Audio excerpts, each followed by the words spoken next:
Although edited for television, tonight's thriller contains scenes of suspense and violence which may be unsuitable for young viewers. Parental discretion is advised.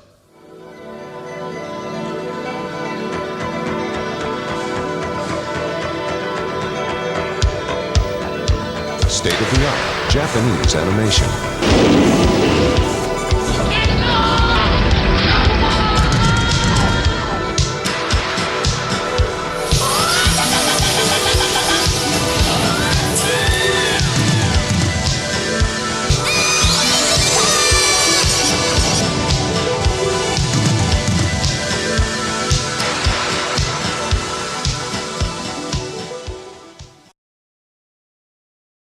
Yeah, it was a great show. And it's the part of the reason I keep bringing up his fan club is because Hajime no Ippo is one of the few anime shows where I think it's like not a comedy show, but the funny parts are actually funny.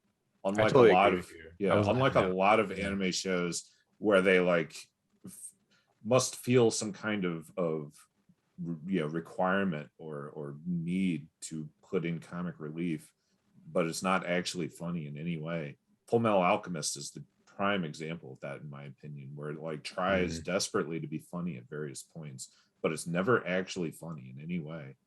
Ippo is like the exact opposite, where like it could probably tell this story without being funny, but it still manages to be laugh out loud hilarious consistently. The jokes actually hit over and over again. So, yeah. Agreed. I don't know why it was so funny. Full Metal Alchemist isn't funny, guys. Yeah, just in case you thought it was, you were wrong. It's not. Yeah, you were wrong. Funny. It's not. That is not funny. Speaking of things that are not funny, Haibane Renmei. We'll say anything that he's involved, Abe is involved with is not quite. It's no. Yeah, they really try in Nia Under 7, but it doesn't work for me. Yeah, so we have we're going to discuss Haibane Renmei and how it fits in with the other works of this guy Yoshitoshi Abe, and but I do want to clarify as well that it's more than just Mr. Abe that is working on all of these shows. There's a number of shared personnel, and I was not totally cognizant of this until about 20 minutes ago when I was watching the Haibane Renmei, the director's interview on as a DVD extra on my DVDs. That there were a number of staff there's a lot of staff that are shared, and all these people know each other that are working on these shows. Serial Experiment Lane, Techno Eyes, Haibane Renmei, and the other one, Nia Under 7. I don't know if anybody else. I think he was story and art on Nia Under 7. But basically he is he's an artist. He's an illustrator who used to produce doujinshi. And before doujins were what they are today, they were literally just self-produced books. So it's basically like making your own comic book. I used to make self-produced comic books when I was first starting out after school and stuff like that. So it's not sexy time doujins, what everyone else is used to. So he made I think 2 chapters, a chapter and a half of Haibane before it got turned into an anime. Yeah, so that's as legend has it, Haibane Renmei began as Abe's. I'm gonna stop saying it like that. But Abe. Yeah, we keep saying it like that because he randomly capitalizes the B. That's because that was his pen name on his doujins. He was AB. Oh, okay. But his real name is Abe Yoshitori or something like that. And then now his name is Abe Yoshitoshi. Because Yoshitoshi is really cute. Okay, he's so cute. Yoshitoshi. So Mr. Abe had created this doujin, Haibane Renmei. Well, it was called The Charcoal Feathers of Old Home. Yep.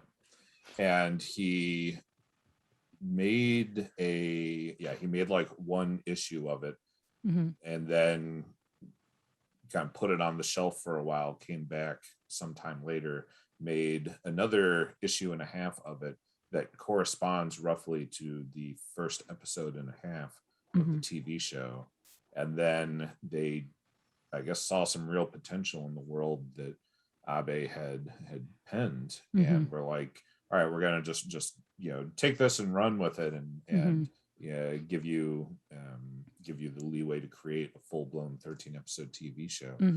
He gave them character designs and maps of the town and building designs. I think he wrote everything. I think he did everything for Haibane Renmei. Oh, I'm saying, no. I'm saying that he, when it was being made into an anime, that's what they started with. Yeah. They started with maps of the town and character designs and building design. He had some very interesting quotes about the construction of Haibane Renmei, the TV show. And as we think about how this was, like purportedly adapted from a doujinshi, that was loosely adapted from this manga. On the surface, that is like every other anime ever, but in practice, given that there was literally 1.5 issues of this doujinshi, that is not a lot of content. So this is mostly an original anime work. And Abe said in his interview that Haibane Renmei was a story with no prior conceptual planning, a story that was created entirely by ad-libs. He said, as ideas popped into my head, I became an automatic writing machine. And I'm assuming he means automatic in the sense of like, not like a automated machine, but in the more like art sense of, you just do whatever comes to your head in this like free-flowing improvised style without any conscious thought. You try to tap into your unconscious and just let it all flow out, as it were. And yeah, I thought that was very interesting because, and I'm routinely shocked by creators that do this.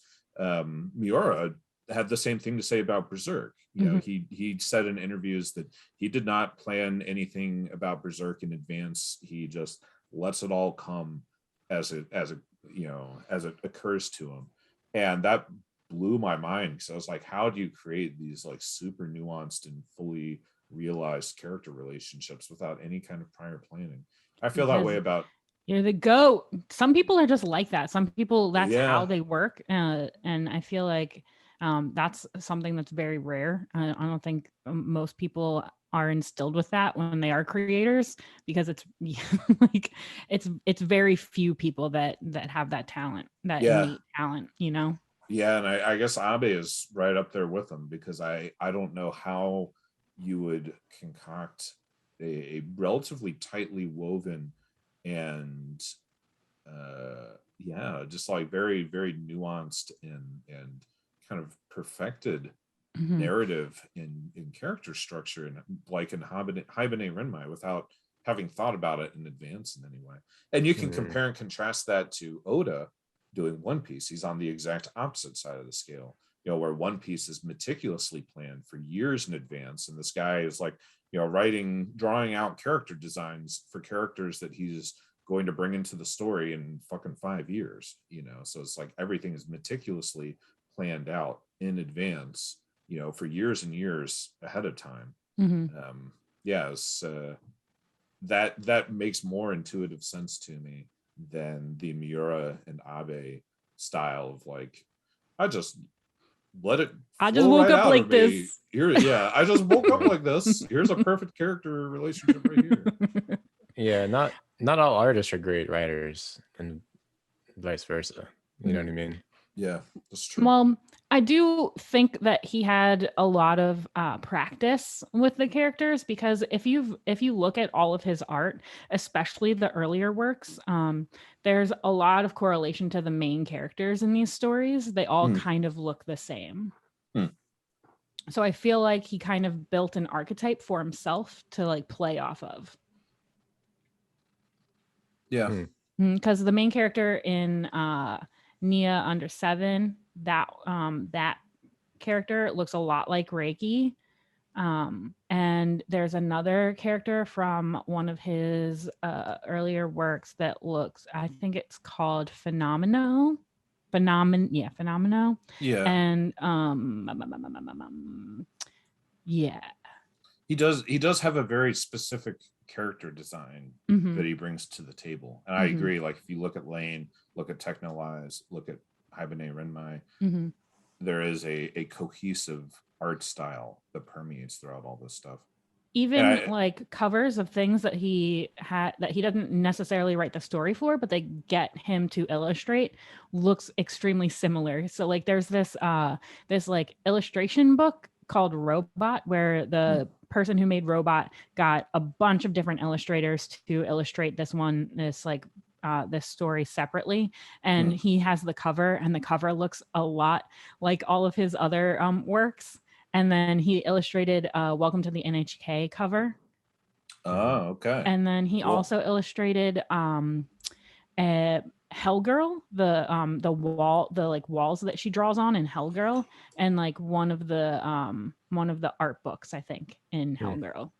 And if you've seen Hellgirl, Hellgirl looks a lot like like the Reiki and the characters that he draws. Okay, so I want to take a step backwards in our discussion, and I want to just describe the story of Haibane Renmei and how we all approached it. What was our first experiences with this show? Oh, okay. And since this was kind of my choice, I will describe the plot unless you want to. You look like you're... No, I was just gonna say, thank you for being so patient with us, Dan. Because we've been trying to do this episode for like 2 months. Yeah, no problem. yeah, of course. Yeah, it's all good. No worries. So Haibane Renmei is a 13-episode story about these little angelic people, the Haibane, that live in the town of Glee. It is a side story of Attack on Titan. They live behind this wall, not knowing what's in the outside world. Yep. Mm-hmm. No, I'm just kidding. No, but they do. Literally, I was like, "What the fuck is this? This oddball Attack on Titan world? Why can't these people be happy?" Yeah, but they, they still have the same the free bird and metaphor. Where like, oh, the birds are the only free things because they can fly over the wall. But no, this is I'm just joking. But they do. So this little town of Glee is situated behind this mystical wall. It's cut off from the outside world.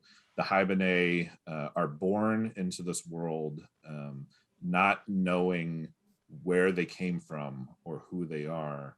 And they have little wings, they have little halos, and they kind of go about their daily lives in the town of Glee until they reach a point of kind of spiritual awakening or spiritual awareness, where they are able to transcend the wall and leave the town of Glee and kind of become, evolve, if you would, to the next stage of existence.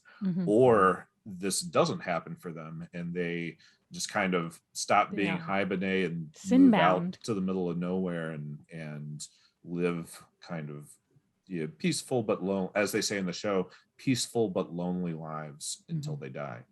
And the retirement home. Yeah. And the retirement wall. We follow the path of this little Haibane Raka, who is kind of taken care of by an older Haibane, Reki. And Raka and Reki have a variety of, or they have kind of two different issues, emotional issues in their lives. They have two different emotional struggles that they're each grappling with. And Raka more or less sorts hers out on her Well, they're own. pretty similar. They just deal with it in different ways. Yeah. Because maybe that's true. Yeah. Both Reki and Raka can't remember their dream in the cocoon. Yeah. They have, kind of different emotional arcs. Raka resolves hers, and Raka also helps Reki to resolve Reki's. And this allows well, I won't spoil any more of the plot, but yeah, it's a softly spoken show. It's kind of a slice of life show Mhm. because we spend a lot of time just watching the Haibane go about their daily lives and kind of Explore the seeing what it town. means to be a Haibane in Glee. Mhm. And similar to Technolize, and I think in some ways similar to Serial Experiments Lane, except Lane has the advantage of taking place in our world. Mhm. Haibane Renmai does not explain very much. We're just kind of given this setting with the bare minimum amount of details with which Mhm. to make it functional, but there's a lot of unanswered questions that we are basically told by the story that this is not important, that the point is not to I know I brought up One Piece earlier, but it's kind of the diametric opposite of One Piece or Legends of the Galactic Heroes. You know, these stories where everything is so thoroughly detailed and so totally, fully realized that like you can point at a place on a map of One Piece and be like, this is the economy of this island and how they get their food and what their culture is like. I don't think you could do that with Haibane Renmai, Mm-mm. and I don't think you're supposed to. The show clearly doesn't think that's important in any way. Well, I It's think it's really about the emotional journey of the characters, and the mhm. setting is just a means to provide, a means to generate this journey. Mhm. I really love it when creators do this, but uh, I think a lot of people try to assign different religion to the series, and the creator has explicitly said that it's not any one specific Yeah, religion or any yeah. or spirituality. It's just like the spirituality of Glee, of Old Home, of the Haibane. It's not, and there's nothing like. Obviously, there are similarities of certain religions and Mhm. certain spiritualities, but it's not specifically any one thing. Yeah, and I think that's another similarity to Technolize and Lane, that the show is very vague in the questions that it asks. It's not that it has red herrings per se, but it like uh throws lots of random morsels that are otherwise incongruent with like a purely logical explanation of the show, but Mhm. it all comes together to generate an emotion and evoke a certain feeling and vibe Mhm. that I find very emotionally compelling and satisfying. And I think Mhm. Haibane Renmai makes the most sense between Lane, Technolize, and Haibane Renmai. I think Haibane Renmai is the least bleak and the least nihilistic and the most sensible, I guess, the Mhm. most rewarding, Mhm. in comparison to Technolize and Lane, which in my opinion, like, are pretty nihilistic and bleak shows that don't really, Yeah. give you very much. They ask a lot but provide very little um, resolution. Which There's is lots of moments in Lane that seem to occur, and it's just like has nothing to do with anything, that just happens, and then you're like, oh, what in the tarnation was that? And you never really are given any resolution to these random ass moments. mhm. Yeah, Hibernate doesn't toy with you like that. I think Nia Under Seven is probably the most linear, complete story. Hmm. It still deals with things that are desolate, and the main character in the Under Seven is like this really poor cram school slash college student that's living with an alien Hmm.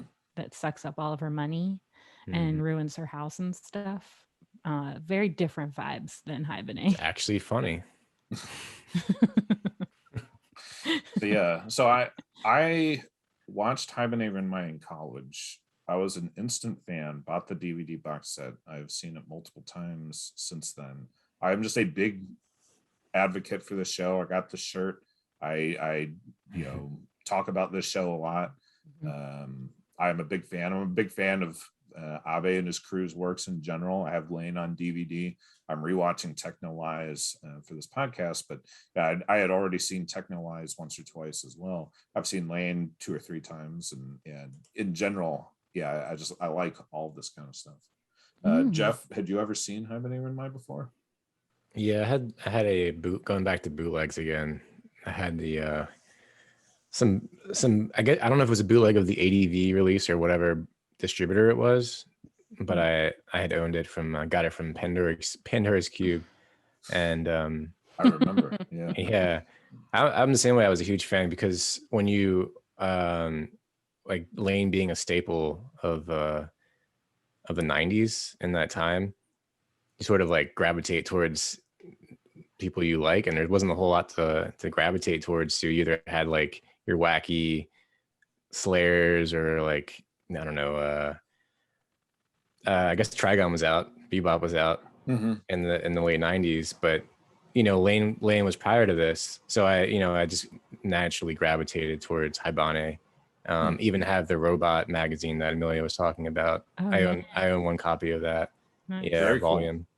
Yeah, because his artwork is fucking amazing. I love his artwork, and they don't really translate all that well in this show. Yeah. But I watched it during the winter, I guess, and it felt, I'm a moody person, so it made sense for me.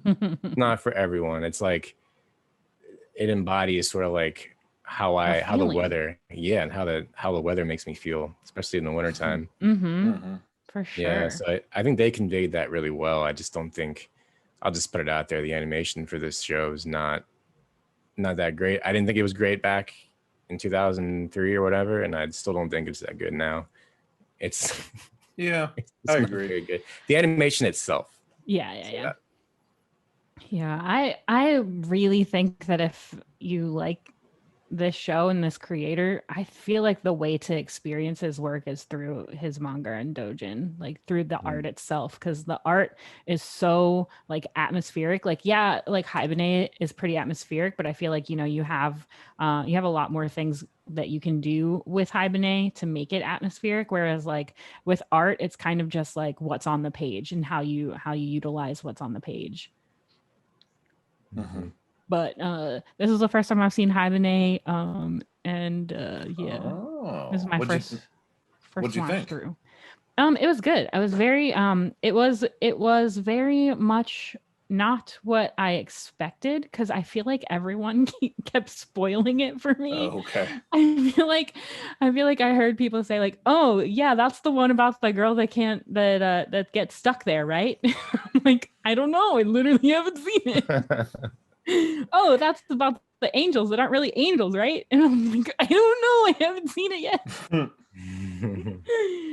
But I mean, I really liked Lane, and this one was pretty cool too. Very different vibes, but I really like things that stories that have an ending that like concludes, but is also like, and the characters exist after. We don't need to know what's happening after though. Yeah. But yeah. So you touched on this, Amelia, the religious symbology in this show. We see that the Haibane have wings, they have halos. This would lead you to believe that this is kind of a Christian take on the subject. And this is a pretty widely accepted fan theory that the But Haibane, he's literally said that it's not that. He has said in an interview that it is not that. Yeah. Well, anyway,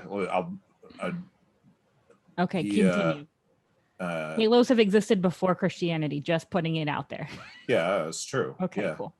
It is a particularly pervasive fan theory that Haibane Renmei is a story similar to Wonder Egg Priority. It's a story of young people that commit suicide, going to purgatory until they find a way to kind of transcend the sinfulness of suicide and become angels, real angels, in heaven or whatever. And I think that is not. I think that's not what the show intended, but I think that's not a bad take on the show. Mhm. Like I understand why one would feel that way, Mhm. but yeah, it is true that we want to move away from Well, seeing this as some Christian commentary. It's not like this is yeah. not strictly the Christian sense of purgatory before heaven for the sin Yeah. of committing suicide. I feel like I wouldn't specifically call it purgatory because that implies that is a specific plane that they are existing on. Hmm. And because the symbolism in this show isn't specific to anything except for itself, I feel like I would call it like a different plane of existence, not just Mhm. specifically purgatory. But Uh, I get why people would think that, absolutely, because that is what a lot of people have grown up thinking. You know what I mean? Yeah, and I'm also curious about the suicide angle because it is true. Hmm. I mean, it is the show communicates that Reki commits suicide Mm-hmm. And and Raka, more or less communicates that Raka commits Mhm. suicide. but not Right. that anybody else has. Well, my angle here is more that do we really think all these little kids commit suicide? That's the one thing that I was questioning the entire time, is because like the kids, I would assume that the kids are coming from a cocoon as Yes. children, Yes. as a small child, but you don't ever see them grow up. Yeah, the issue of growth is kind of weird here because we know that Reki has been there for 7 years. Mm-hmm. And they flash back to like we see flashbacks of childish Reki as character a like preteen basically, and then she comes in as like a like young 20 something, or at least someone that's a little bit older, old enough to buy cigarettes. I'm just Yeah. kidding. I don't know what the late age of She legality rolls. is in She rolls her Glee. own. She rolls her own cigarettes. Yeah, Cool. She's cool for too cool for school. Yes. So I on the one hand, I'm appreciative of the idea that all the little Haibane commit suicide, but on the other hand, I shudder to think that all these 4 and 5-year-olds, all these elementary school kids, are all committing suicide. Just are there really that many elementary school age children that commit suicide with intention? I don't know if with the intention part, that is the part I don't think. Because like if you're like a fucking 5-year-old and you accidentally shoot yourself with a gun, like your parents have a Okay. gun lying around, But this because is you're never mind. irresponsible. You accidentally shoot yourself and die. You become a Haibane and you're just like, Well, I was gonna argue that this is Japan and there's gun control, so they wouldn't be shooting themselves probably. But But you it's get the not. idea. It's Glee, okay? It's Yeah. it's its own town, okay?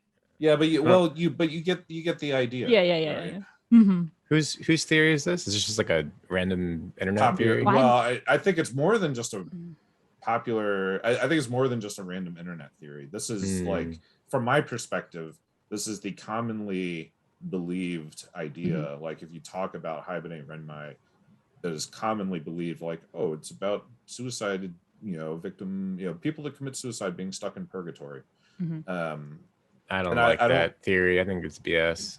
But You that's just don't like me. that theory. I don't Why? like that theory. It kind of just ruins. It would ruin the sort of arbitrary the sort of just like, you're on a journey and sort of you're daydreaming and you kind of can interpret it the way you want it to. I don't know. I don't want to put that much weight on it. Whereas like something like Wonder Egg, they kind of, not only do they hint at it, they use symbolism and they really They really explicitly throw say it down. They explicitly say that. Yeah, Exactly. And they they do explicitly say it for Reki. Reki specifically says when she's in her room, she says, "I got run over." I mean, she gets run over by a train. She wants to die. She goes onto a train track. She gets run over by a train, and then wakes up in Glee as a Haibane. So that's just to assume that that their dreams are what happened in the past life. This like past life is. I mean, yeah, like that would makes sense, but it also like, well, yeah. And we so and Take it with a and grain of salt. this is so, but the dreams speak to the kind of emotional journey of these characters, you know. So Reki in her past, you know, in her dream, and we're led kind of said that this is her past life. She's on a train track. She wants to die. She can't figure out what her purpose is in life. She feels lost, and she can't reach out and ask for help. She feels so alone, and so she commits suicide, kind of out of this like loneliness, the despair of loneliness. And she she gets run over by the train and wakes up a Haibane. And we see Raka also, you know, they more or less lead us to believe, you know, they more or less say, the show more or less tells us that Raka also commits suicide. That Raka situation was that, you know, she also was kind of like stuck in this mode of despair. But with Raka, she had someone with her that was trying so hard to reach out and save her.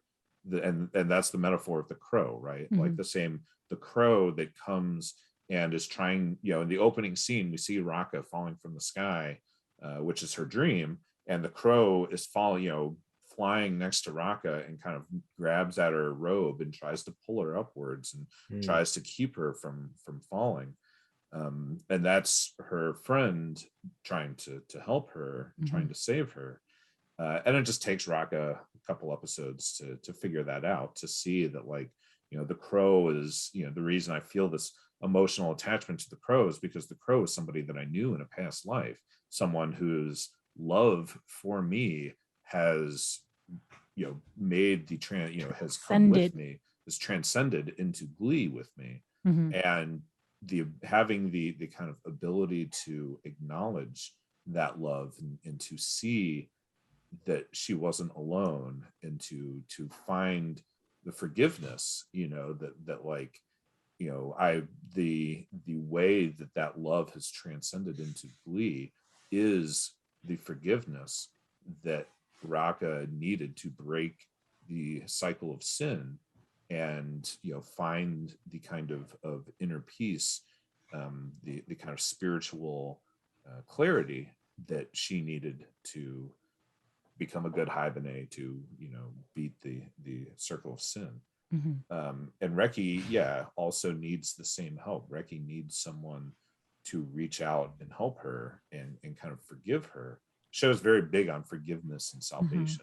I was wondering, I thought maybe that sin meant something different for everyone, and that Reki and Raka might have both committed suicide, but not every Haibane can commit suicide. Yeah, so it's interesting that you bring up sin. I am going to pull up some internet snapshots that I. 6 o'clock, by the way. Yep. So we'll keep. I got more time. Yeah, I got like another half hour. Okay, cool. 40 minutes or so. But yeah, So I read this on the internet recently, and I recently, as in a couple minutes ago, as I was reading stuff for this podcast. So you haven't even let it time to settle. I haven't given it time to settle, but I did think that it was very interesting. Off the cuff here we go. This was arguing that Haibane Renmei was not, as we are discussing, was not a portrayal of purgatory, but that it was a portrayal of 7 sins, that each of the character Haibane are a representation of the different 7 sins that people combat. That Raka is a portrayal of lust, that Reki is a portrayal of pride, Nemu is a portrayal of sloth, Kana is a portrayal of greed, Hikari is a portrayal of gluttony, Ku was a portrayal of envy, and Midori was a portrayal of wrath. And that glee represents the Freudian interpretation of the human psyche, a place where the ego, superego, and id coexist. The city walls are the ones shielding our soul from the harsh reality to avoid being constantly wounded by others. Haibane Renmai's society structure is the superego. They lay down the law, and their rules encompass everything: morals and behavior, bans and values. The main character's past lives, or rather the sins causing their deaths, embody the destrudo, the death instinct, the desire for self-destruction, or the id in Freudian terms. And the main characters themselves are the ego. They are the slaves of the three tyrants, the dark secrets of their past, the id, the rules set by the Haibane Renmei, the superego, and the elusive external world that they are blocked from by the walls. Okay. So while alive, the main characters were suffering, crushed by the weight of the world. They're overcome by their destrudo. They firstly isolate themselves from reality and then commit suicide. To be reborn and live again in the outer world, they must find a new equilibrium facing their pasts and the inflexible laws of Haibane Renmei. This is the path they must follow to ascend, the only means to go beyond the walls of Kli, as there's no means to climb up them or level them down. And how do they find this equilibrium? Haibane must understand the hidden meaning of their dream, and thus the deepest parts of their psyche, and then use this epiphany concretely by changing their approach to reality. I like that last sentence. Yeah. That's I like that one. I do think that now that it has been pointed out to me, I don't think I would have gotten the 7 sins if it wasn't pointed out to me. Yeah, I wouldn't have gotten that either. No, but now that you say it, like Nemu was a sleepy girl, you know. Yeah. and Ku is being the envy is that's very true. And Ku operates in an interesting little mechanism in the story. Ku is the first Haibane that we see that ascends. Takes her day of flight. Takes her day of flight. I didn't realize they were all girls in the beginning. Yeah, at Old Home, they're all girls. Yeah. It's not until a couple episodes in that we see any male Haibane or any like more adult male Haibane. Yeah, because they're bad. Boys. They're bad. They stay at the abandoned factory because they're bad boys. Yeah. I'm just kidding. Okay, sorry. Continue. They, I mean, it's kind of understood that the reason it's this way, it's more like the abandoned factory are all the normal Haibane, and then Reki and her crew are the ones that are separated because of Reki and that other guy trying to climb the wall together. So they separated that. Oh man, you know what? Yeah, that's why. I was telling Steven about this earlier. I was like, man, the saddest part of Haibane Renmei is that Hyoka and Reki can't be together. Yeah, well, that's why. Yeah, it's literally the saddest thing, because you know that they love each other and you know that they want to be together, but they like just literally can't. Yeah, because they broke the law. Because they broke the law by trying to climb the wall. They're mandated to be permanently separated. That's why they can't cross into other parts of the town. That's the saddest part to me. Yeah, I think the whole last episode makes me tear up every time. Oh, really? Yeah, I think the last episode is just absolute masterpiece of an episode. It was really powerful stuff. But yeah. But did you have a saddest part, Geoff? Yeah, that was pretty. I mean, yeah, I think I had an emotional response like that towards the end. But you know, I was thinking about him like, is everything in the middle sort of fluff, or is it needed to get to the ending, the climax, if you will? Or could you skip a lot of what's in the middle? Yeah. You know, it's like you're building some characters, but they don't really, some of the side characters are really just side characters, and that's it. The middle meat of it is the relationship between Reki and Raka. And I think that's what makes it powerful. Even without all the symbolism. I don't know. To me, like the relationship that you've pointed out with the sins, Seven Deadly Sins is an interesting angle, but I think also it kind of feels pseudo intellectual in a way that Mm-hmm. I don't like. For me personally, when I'm really connected to art, it doesn't have to have any particular meaning. And Mhm. especially if the person is initially saying, all right, well, I'm just going to make it as I go. And maybe like the other staff members are like, I'm going to include this symbolism in there and sort of relate it to a bigger philosophical quandary, or like make it relevant in that way. Mm-hmm. Mhm. But like, it's a very personal show for me.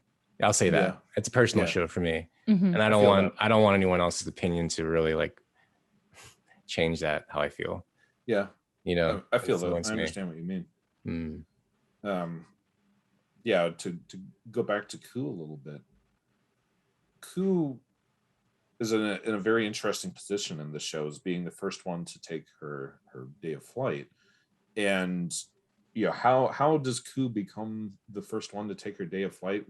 We are told that Ku, as this random internet person has pointed out, is a little bit of the embodiment of envy, right? The Ku is wearing other people's clothes and trying to fill other people's roles and kind of searching for identity, and is envious of what she views as the kind of innate roles, the intuitive roles and persons of the people around her, because she can't seem to find herself, in a spiritual sense.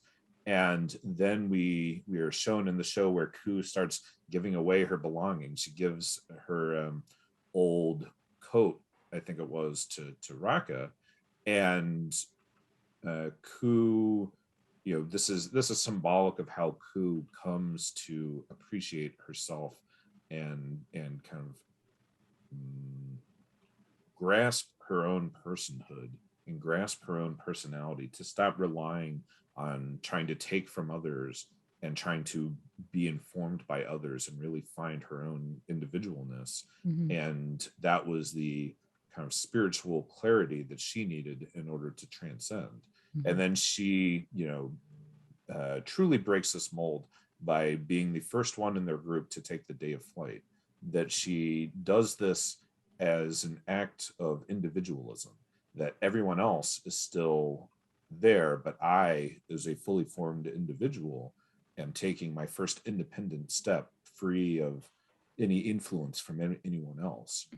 And yeah, I think, and that is a crushing blow to Raka, right? Raka feels even more despair and even more alone, that the one of the two Haibane that she had most connected with has suddenly left her behind. And that's when she, when Raka starts her own spiritual journey, she becomes more sinly, and then realizes, kind of starts to piece together the metaphor of the crow and see that she's not truly alone. And I want to talk a little bit more about Reki's sin as well, because I think Reki's words in the last episode are very, very interesting. The way that she kind of, in a very ugly fashion, she tells Raka, it didn't have to be you. I was planning on being really, really nice to anybody that was in that cocoon, because I thought for sure that if I could be a good person to the next Haibane in that cocoon, then I would be forgiven. It didn't, and it's got nothing to do with you. And that's really hurtful, like that kind of quashes the relationship that Raka and Reki have built up, that like that Reki doesn't necessarily value Raka as an individual, but values Raka as a role to be played in Reki's life. It's dehumanizing, it's trivializing, and that's really hurtful. But and Raka pushes back. Raka basically says, you were still a good person, though, even if even if you were faking it till you make it, right, you still practice the art of being a good person, and I forgive you for this. Like I love you despite your words, I love you despite this being true. I forgive you. And that is how, part of how Reki actualizes herself and comes to transcend. But I think that begs a very interesting question about the meaning of people's motivations, and is it enough to act like a good person? Can you fake being a good person until you make it, right? Like, can you do the right things for the wrong reasons and still be a good person? Do your motivations matter, if you're still practicing, practicing good, as it were? If you don't let anybody know. Yeah. Just kidding. I think intentions matter quite a bit. I don't feel like, you can be a good person and you can do good things, but if your intentions behind them are flawed, people are going to find out, people are going to know. It'll come to light eventually. As it does with Reki. Reki's like, you know what? I'm tired of being good at this point. I'm just going to tell her what I actually felt. And it was Raka's decision to accept that or not. Raka could have not accepted it and been like, all right, fine. You didn't actually really like me. Our relationship was a sham, and I'm going to go find a different relationship. But, she didn't, because to her, everything that Reki did for her still meant something to her, whether or not her intentions were good or bad.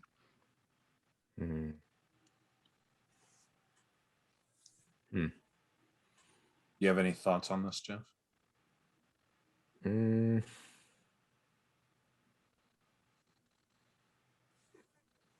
Not at the moment. Okay. My mind is wandering. Sorry.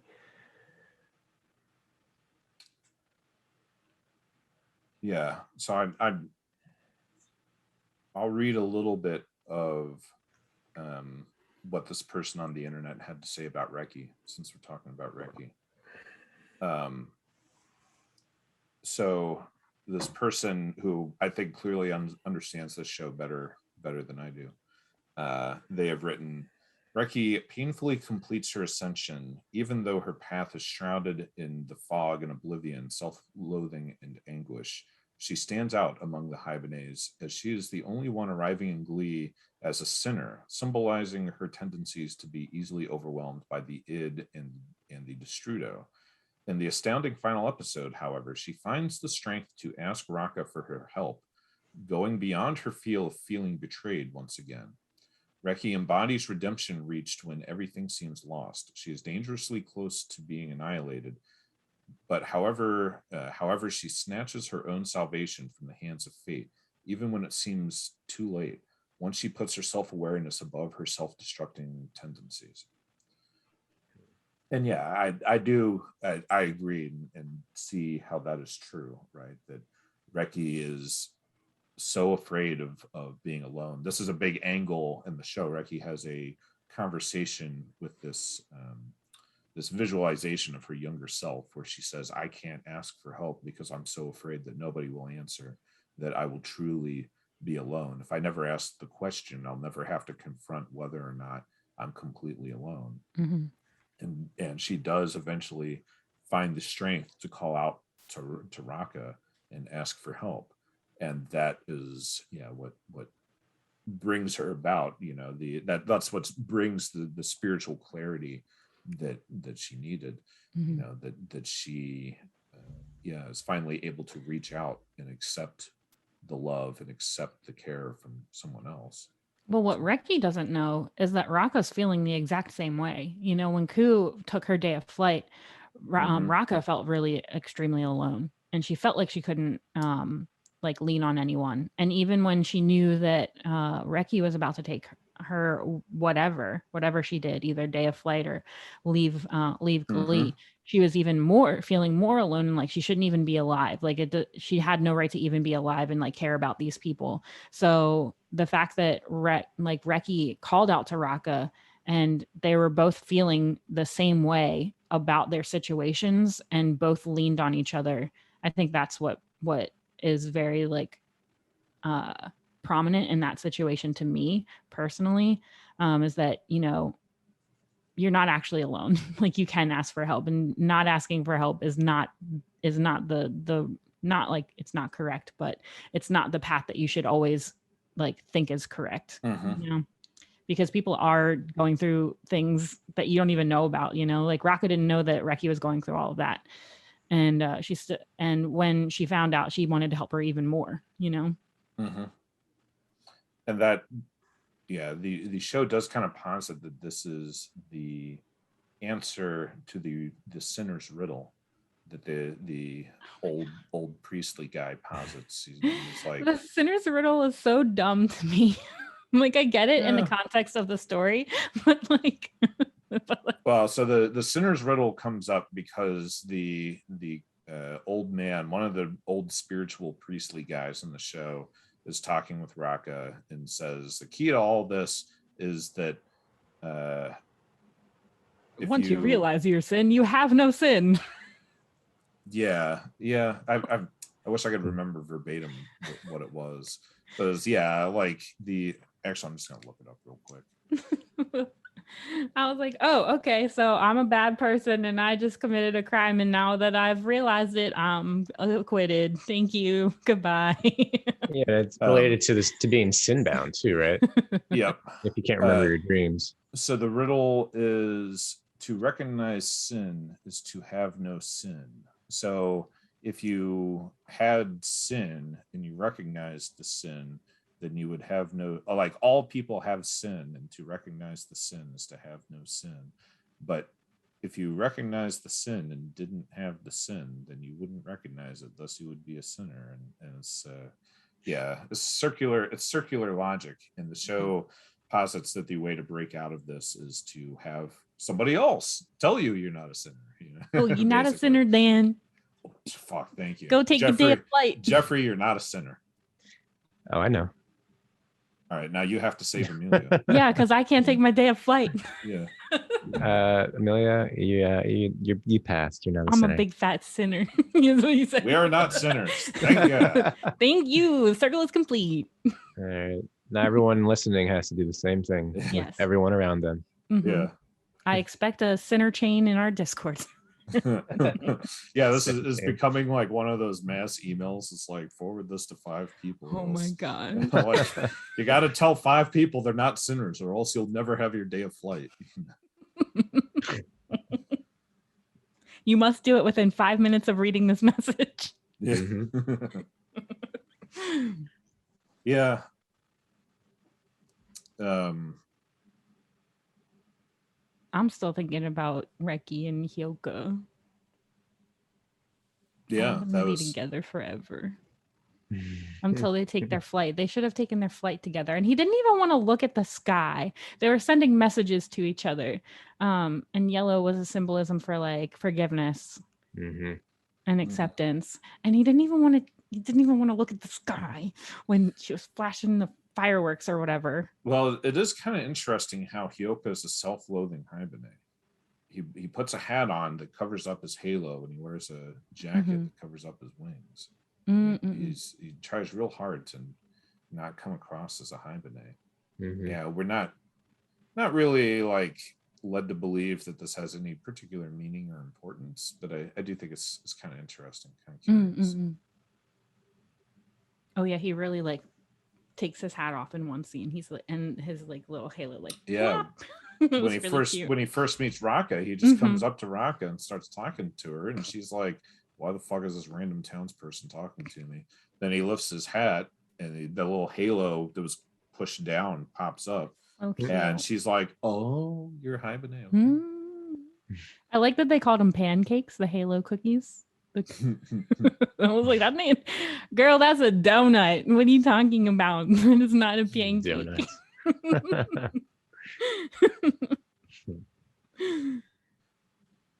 So I'll read a little bit more of this person's writing about Haibane Renmei. We can discuss that a little bit. So this is to talk more about Raka. We are shown Raka's past life and how she commits suicide because she felt her own existence had no meaning. She and we, the viewers, find out she actually had someone who was there for her and cared for her, even if she was not even aware of that. And that someone was so concerned with Raka that they decided to follow her to Glee in the form of a crow, in a sign of ultimate and selfless love and affection. Though being incredibly close to ascend, Ku's disappearance brings Raka back to the brink of depression and self-destruction once again. So much so, she is turning into a sin-bound like Reki. Through the rest of the anime, we witness Raka's struggle to find a new epiphany. This is skillfully symbolized in the punishment Raka suffers for the crime she commit against the rules of the Haibane Renmei.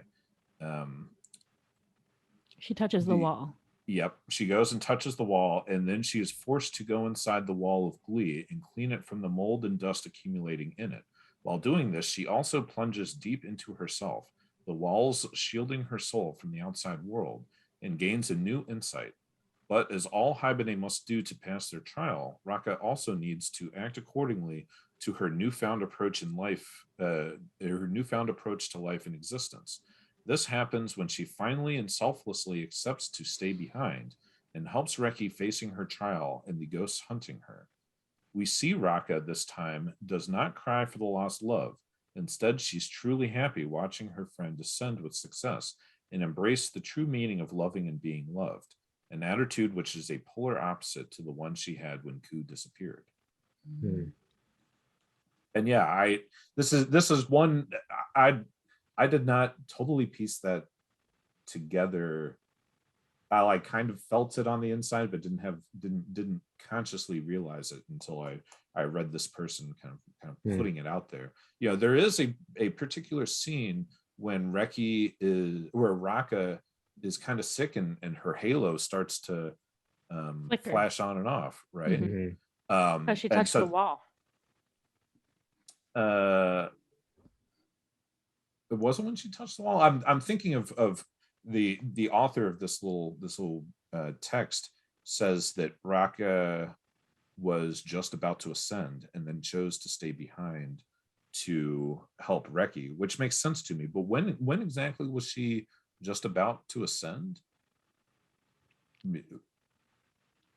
I guess we don't know. I need to ask the author of this, you know, what that moment was. But in general, I think this all makes sense, right? And that Raka chooses to stay behind to help Reki, and this, kind of push and pull and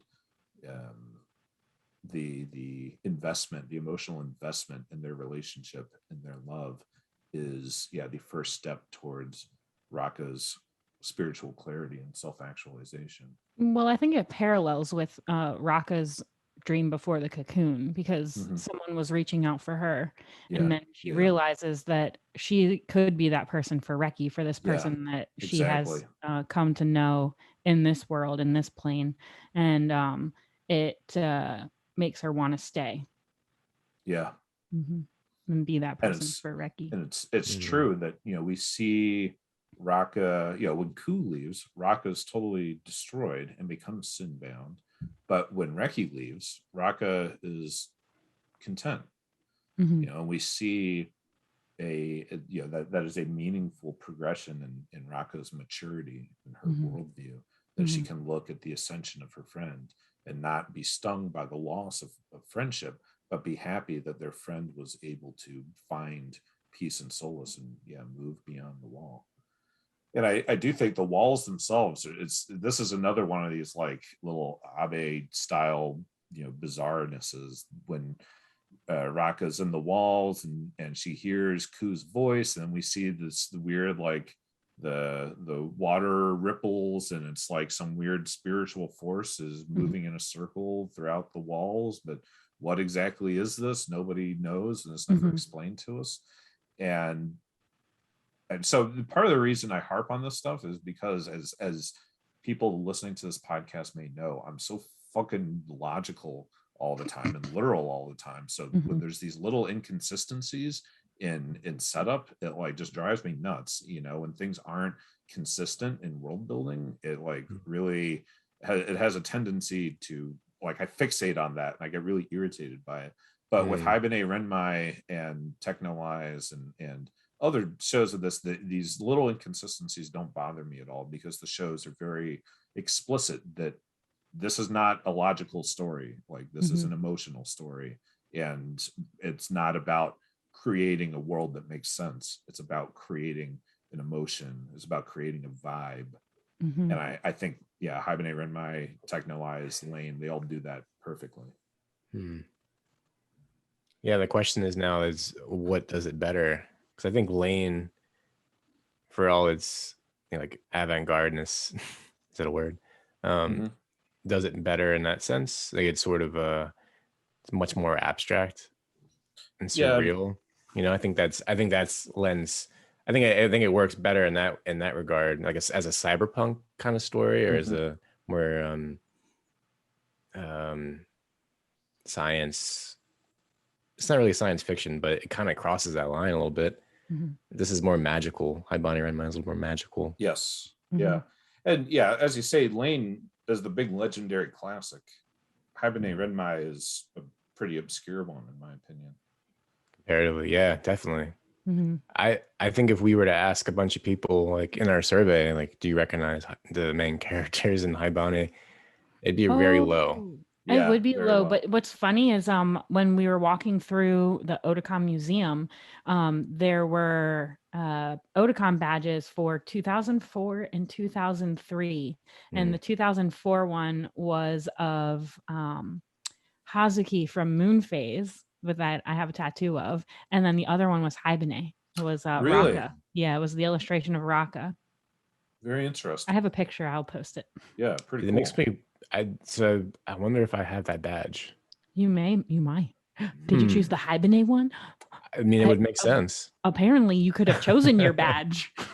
With Yeah. You walked up and you had a whole chose selection. one. Yeah. Oh Yeah. man. Yeah, I'll post that picture in the Discord later. They should bring that back. I thought it was really interesting.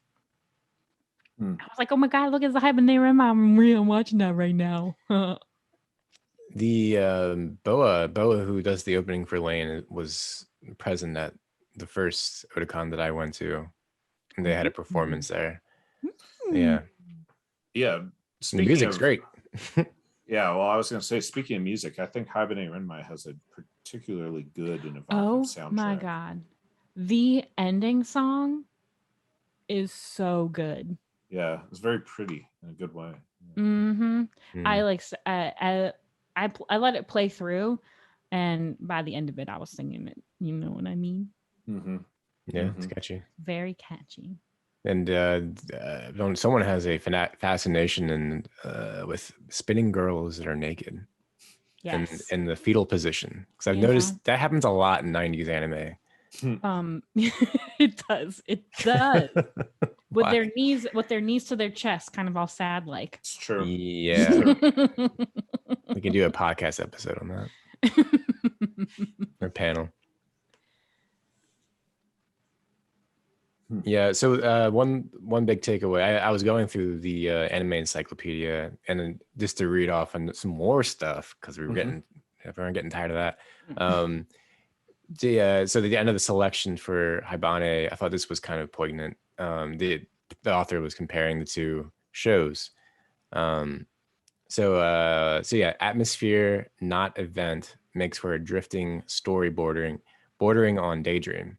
It has many potential interpretations, the need to control the unknown, the restrictions of life dissolving in the flight of death, the purposefulness of the rules we impose, and the gradual surrender of curiosity to apathy. Whereas Lane was about a young girl seeing the pointlessness of her existence and actively pursuing a challenge that leads to another place altogether. Haibane Renmei is about regretting the pointlessness of existence while waiting to be rescued by a legend, maturity, or death, but certainly not by self-determination. And that self-determination part kind of resonated, because they all just seem to be drifting and sort of, I don't know what to do with my life. What's this existential crisis I'm having? Yeah. When you say it like that, I guess Haibane Renmei is not a great story of self-determination and willpower. This is true. Well, and Lane was trying to create her own Yeah. self. Yeah. A different plane. Yeah. A lot of parallels. Helen McCarthy was the the author on this Oh, little. Isn't that she's the person that got? she's been bringing up yet. Oh my god! Yeah, isn't that the person We've interviewed? been by, talking about this woman. You know, McCarthy. that's the person interviewed by AWL? Yeah, Mhm. yeah, a couple times. For the UK, Okay. for the UK. Look, I got the magazine right here. I'll pop it up on the screen real quick. Oh, wrong one. Damn it. Vinland Saga. Neo, Uh-huh. Oh, Demon Slayer. UK, the UK Right. version. Cool. Yeah, I still got to listen to that AWL episode. No rush, we'll be there. They do have a Otaku episode out now. Oh, word. So we got to see if our experiences line up. Yeah. I know. Did they use the programmers lounge? Because I didn't know we had one until Sunday, Daniel. Okay. Programmers Lounge. You didn't? We could have met. We could have maybe hung out. We could have I crossed know. paths. I- We could I have ca- I handed out felt- more stickers. I felt like I brought that up multiple times. Did you? Yeah, maybe you did. I don't feel like that happened. I did Oh, see sorry. them. I did see Gerald and Daryl. I remember. Cross paths, Yeah, yeah. you pointed it out to me. They were Say leaving hi. the Animago panel. Oh, were they? Yeah, heading straight over to the dirty Dirty pair. pair. Oh my Yeah, God. dirty pair. Dirty Um, pair of undies. Just kidding. Okay, sorry. There's too Um, much existential talk now. My brain doesn't want to go back to it. It's mush. Okay. Not dirty pair. They had a premiere of What is that one that you guys were watching? Space Patrol Maddox or some well shit. there was that. What as was it well. called? What was Was it called that? I don't remember. Oh my god. Maddox isn't in the name. Yes. Yes, I keep saying Maddox because it's very big and bold. Project Echo. Aiko. Yeah, they remastered Okay. that. Okay. That was a full room. That was one of the only full video rooms I remember. Yeah. Yeah, that was cool. I hadn't seen Project Aiko before, but it was interesting to watch because I could see how much other more current anime that I like drew from it. You know, like I don't think you could get Kill la Kill without Project Aiko. Don't think you could get Furikuri without Project Aiko. Most definitely. I don't Yeah. think you could get Haibane Renmei without Children of Old Home. Charcoal Feathers of Old Home. Okay. It's true. You couldn't true. have that without I'm just kidding. I'm trying to contribute to a conversation. What? I do not know anything about. I was trying to think of what has been new that is comparable to Haibane. I had a hard time. It's very interesting because Haibane is like such a different type of story that we're used to like watching, you know. Mm. Yeah, because it's not a genre exercise. And I think a lot of anime at the current time is, you know, for better or for worse, you know, anime is an industry. It's a capitalist enterprise. They churn out product and, you know, they think about how product is marketed. And so a lot of times we get genre exercise anime in an attempt to appeal to any given specific audience. But Haibane Renmei is just a interesting art piece.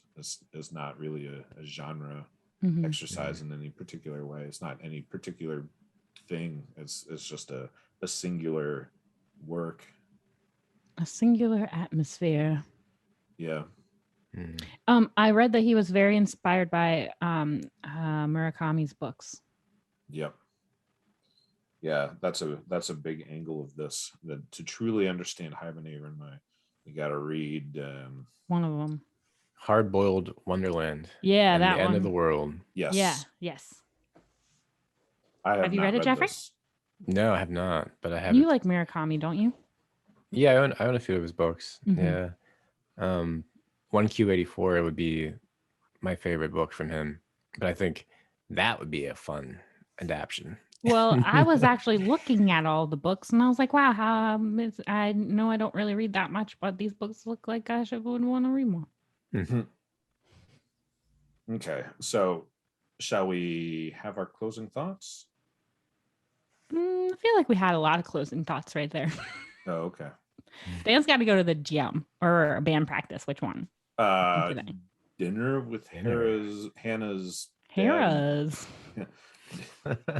Just an amalgamation. Shut up. Dinner with Hannah's parents and grandparents. Oh, a fancy dinner. I hope you Yep. showered. I hope you're going to put on a nice little shirt like Jeffrey. Well, I would do that If you but had now I one. don't have time. Because we kept talking about Haibane. No worries. But yeah, closing thoughts. I gotta go. What's your closing thought, Amelia? Everybody should watch Eaten and Deities in the Peaceful Season because it's fucking cool as shit. And actually, you know what? It's kind of weird and cool like Lane. Jeffrey. Lane.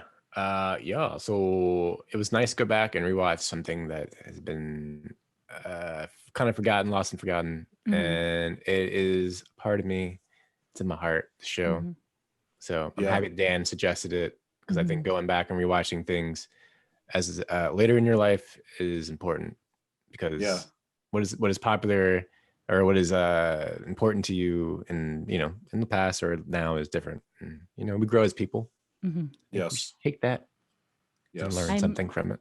Yes, I experienced this in my adult life, and I feel like I picked up on a lot of themes and feelings that it was presenting to me, and I felt like I could very much feel a part of the anime. I felt like I was in old home. You know what I mean?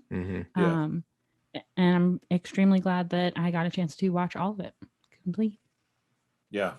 I also, I have not revisited this show in a couple of years, but it hit me just as hard as every previous time. And I felt like in previous points, I felt like maybe this show was too slow, or especially the library episode put me to sleep in the past. But this time around, everything hit significantly better for me. And while I used to think that it was the last episode that really brought this into being a 10 out of 10 for me, now I feel like, nah, actually the whole thing is very finely crafted, and it's just it is fucking terrific from start to finish. It's hard to believe it's been almost 20 years since I watched this. Yeah, which I don't think, I don't know, like you watch movies as kids and stuff like that, but you don't really think about time in that way. Not always, anyway. We're just getting old.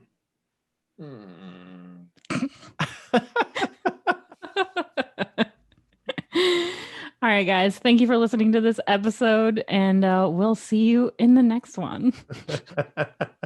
Dan's getting old. Goodbye. We hope you enjoyed that episode of the Otaku Host Club podcast. If you want to be a part of the conversation or participate during episodes, hop on into our Discord server. The invite link should be in the show notes of wherever you're listening to this on. Or you can head on over to our website, otakuhostclub.com, where you'll find links to previous episodes, as well as our Instagram at Otaku Host Club, and our YouTube channel, where we put out video versions of episodes after they hit Spotify. Thanks so much for listening, and we'll see you in the next episode.